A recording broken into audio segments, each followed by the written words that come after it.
भारत माता की वंदे वंदे वंदे। सबसे पहले इस कार्यक्रम का आयोजन करने के लिए सभी इस संस्था के सभी सम्मानित सदस्यों को मैं प्रणाम करता हूं। आपको धन्यवाद देता हूं, आपने मुझे बुलाया, आप सब आए हुए हैं, आप सबको मैं प्रणाम करता हूं, क्योंकि आपने आयोजित तो कर लिया था। अगर आप नहीं आते तो फिर कार्यक्रम कैसे होता। मंच पर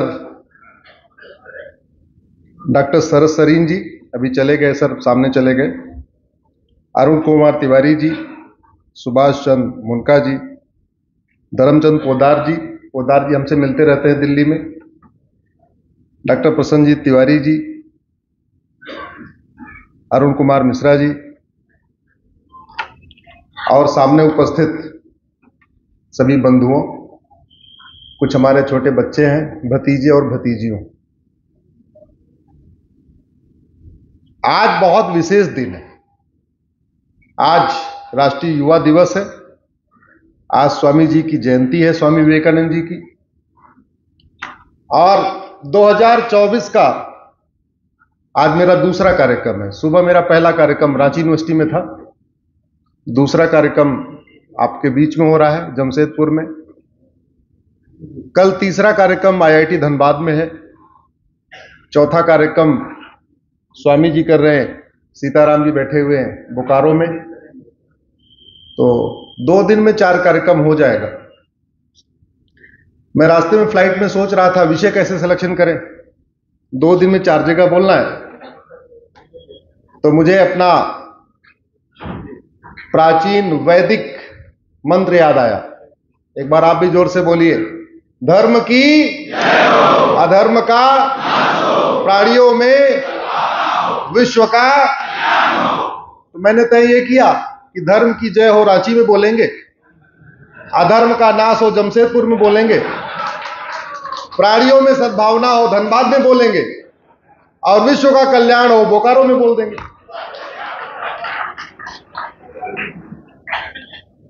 आप लोगों की बैठने की क्षमता खत्म हो चुकी है, मुझे पता है, क्योंकि आज की डेट में घर में सोफा बढ़िया वाला होता है, वहां भी 2 घंटे नहीं बैठ पाते। तो घर जैसा सोफा तो नहीं है ये। सिटिंग पावर कम हो गई है, लिसनिंग पावर कम हो गई है। लोग अब तो घर में टीवी भी एक बार नहीं देख पाते। पहले 3 घंटे की फिल्म बनती थी, आजकल पौने 2 घंटे की बनने लग गई है। टेस्ट मैच खत्म हो गया, वनडे खत्म हो गया, 2020 आ गया। लेकिन फिर भी आप लोग 5 बजे से आए हैं और 1 घंटे बीत चुका है। 1 घंटे हमारे लिए बैठिए थोड़ा ध्यान से। भारत माता की। 2023 में मैं 115 शहरों में गया। 2023 में दीपावली के दिन जो रविवार पड़ा था, उसी रविवार को मैं अपने घर पे रहा। शेष 51 रविवार और 52 शनिवार में आपके बीच में रहा, और टोटल 115 अलग अलग जिलों में कार्यक्रम हुआ। 2024 का लक्ष्य है 125 जिलों का।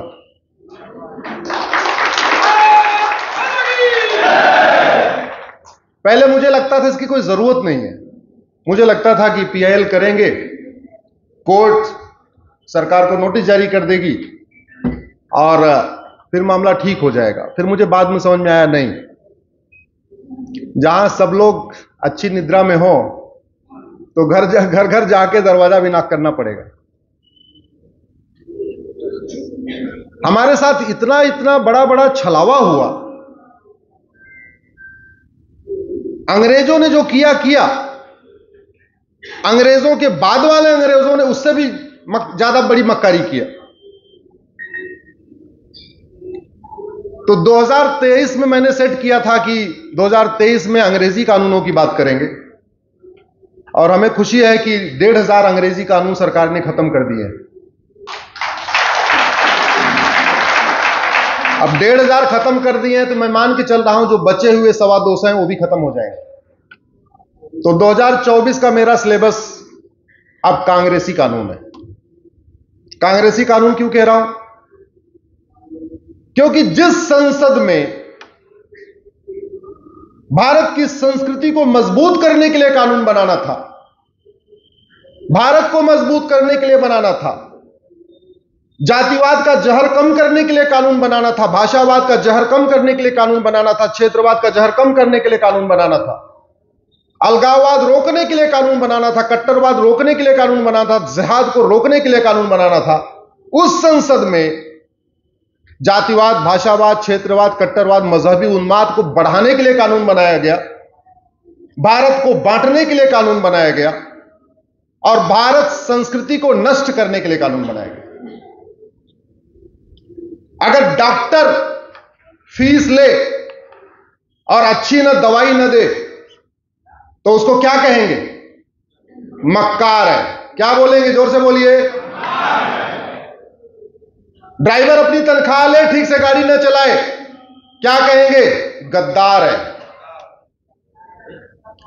जिन सांसदों विधायकों को वेतन भत्ता, गाड़ी, बंगला, pension, free air ticket, free rail ticket सब कुछ मिला, आजीवन पेंशन, आपके पैसे से, आपके टैक्स के, उन्होंने भारत को बर्बाद करने के लिए संसद में कानून बनाया। इसलिए 2024 में वैसे तो 50 कानून है, नेहरू जी के द्वारा, इंदिरा जी के द्वारा, राजीव गांधी के द्वारा, मनमोहन सिंह के द्वारा, नरसिम्हा राव के द्वारा बनाए गए 50 कानून है। लेकिन 50 कानून नहीं, 2024 में मैं 5 नेहरू का कानून, 5 इंदिरा का कानून, 5 राजीव गांधी का कानून, 5 नरसिम्हा राव का कानून और 5 मनमोहन सिंह का कानून, इन 25 कानूनों को लेकर पूरे देश में जाऊंगा और देश को बताऊंगा कि किस तरीके से संसद में बैठ के इन लोगों ने देश के साथ गद्दारी किया, देश के साथ मक्कारी किया और देश के साथ हरामखोरी किया। मुझे कुछ चाहिए नहीं, इसलिए सच बोलने में मैं डरता नहीं हूं और मैं यह भी जानता हूं कि मेरा वीडियो केवल सांसद विधायक नहीं देखते, पॉलिटिशियन नहीं देखते, मेरा वीडियो जज भी देखते हैं, हाई कोर्ट के जज भी देखते हैं, सुप्रीम कोर्ट के जज भी देखते हैं। लेकिन सच बोलने में क्यों डरना?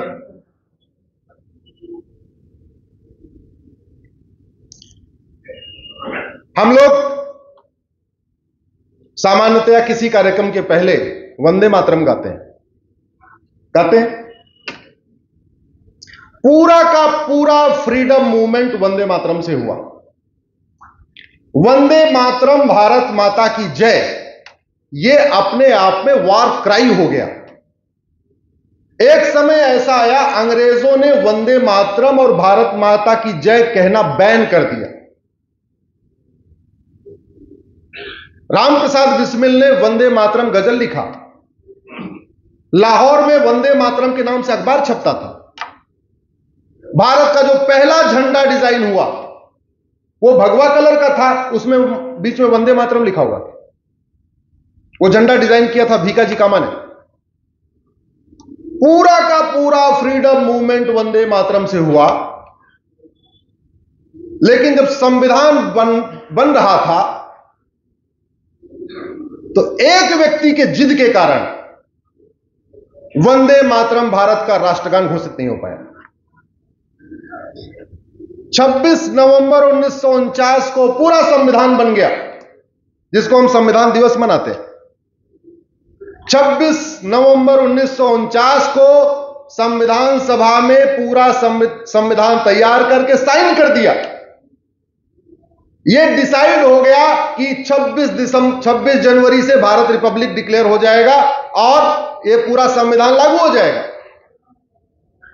संविधान के कई प्रोविजन तो 26 नवंबर 1949 को ही लागू हो गए।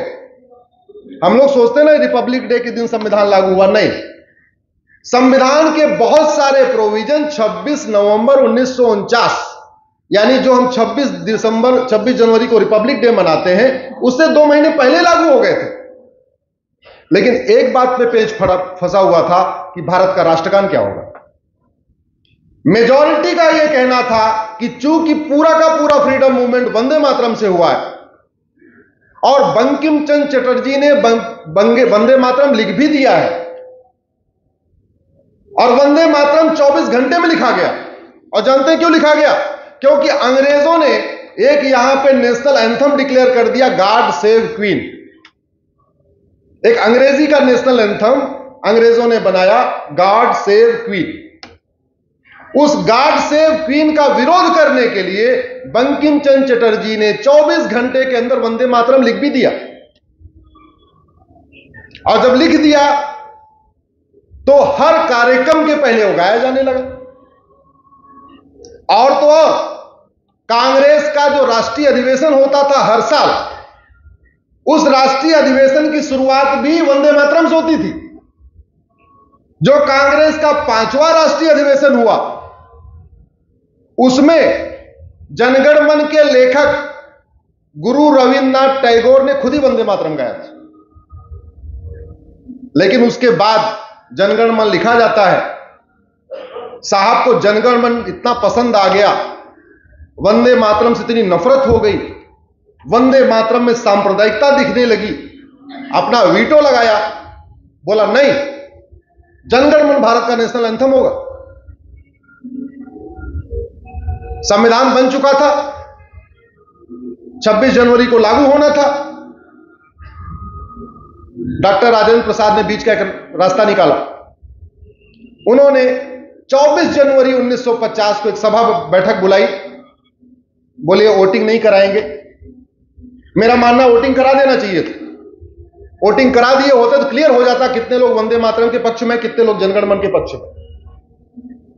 लेकिन उन्होंने बीच का रास्ता निकाला विवाद को बचाने के लिए, और संविधान सभा में 24 जनवरी को प्रस्ताव पास हुआ कि जनगण मन और वंदे मातरम दोनों भारत के नेशनल एंथम हैं। तो टेक्निकली संविधान सभा के प्रस्ताव के अनुसार भारत के 2 नेशनल एंथम हैं। और ये भारत नहीं, दुनिया के कई देशों में, दुनिया के कुछ देशों में 3 नेशनल एंथम भी हैं। लेकिन 24 जनवरी 1950 प्रस्ताव के अनुसार एक व्यक्ति की जिद के कारण, भारत के प्रथम प्रधानमंत्री पंडित नेहरू की जिद के कारण वंदे मातरम भारत का राष्ट्रगान नहीं घोषित हो पाया। जनगण मन के साथ एक प्रस्ताव हुआ और धीरे धीरे उन्होंने उसको, जनगण मन को प्रमोट किया, वंदे मातरम को किनारे कर दिया। तो लोगों ने क्या सोचा कि जनगण मन तो राष्ट्रगान है और वंदे मातरम राष्ट्रगीत है, एक नेशनल सॉन्ग है, एक नेशनल एंथम है। लेकिन सच्चाई यह है, कागजों के अनुसार ऑन रिकॉर्ड भारत में कोई नेशनल सॉन्ग नहीं है, भारत में 2 नेशनल एंथम है। फिर मैंने OPIL फाइल किया कि भारत में जो सम्मान जनगण मन को मिलता है वो सारा का सारा सम्मान वंदे मातरम को भी मिलना चाहिए।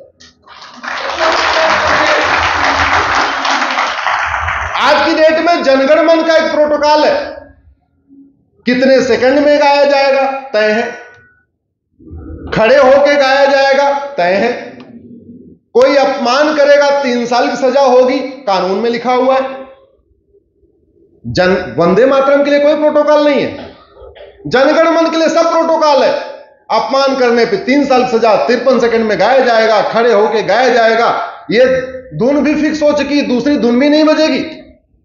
और वंदे मातरम के साथ अलका याग्निक किसी और धुन में गा रही हैं, आलिसा चिनाई किसी और धुन में गा रही हैं, अनु मलिक किसी और धुन में गा रहे हैं। कोई 2 मिनट में गा रहा है, कोई 3 मिनट में गा रहा है, कोई 5 मिनट में गा रहा है। ना आज तक प्रोटोकॉल बना, ना कंपलसरी हुआ, स्कूलों में कंपलसरी हुआ। इसके लिए फिर मैंने PIL फाइल किया, सरकार को नोटिस गई है, सरकार ने कमेटी बना दिया है, कानून को रिव्यू किया जा रहा है। आशा करता हूं जल्द ही कानून बन जाएगा। हमने ये मांग किया